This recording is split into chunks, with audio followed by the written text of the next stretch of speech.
Rohit Sharma India captain ఓపెనింగే batting అత్తాడు. Power play మొత్తం పవర్ హిట్టింగే చేస్తాడు. అయినను పీకేది ఉంటే పవర్ ప్లేలనే వీకాలే. అది ఓవర్లు ఆడింది అనుకో ఇక మీరు మ్యాచ్ మర్చిపోర్రి.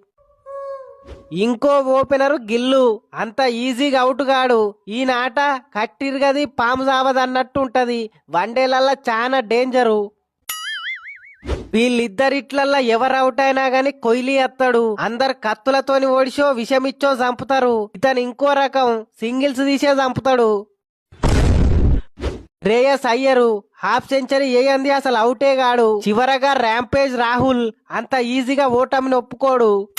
ఈ నలుగురు ఐదుగురిని చూసుకుంటే సరిపోతుందంటావు. ఇప్పటి వరకు నేను చెప్పింది టీజర్ మాత్రమే.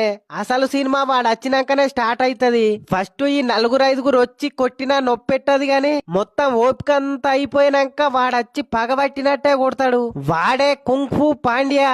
వాళ్ళ ఇంట్లో ఆడోళ్లతోటి లొల్లి అయితే వాళ్ళు చూసుకోవాలి గాని ఆ కోపం అంతా మన మీద చూపిస్తాడేంది బ్రో.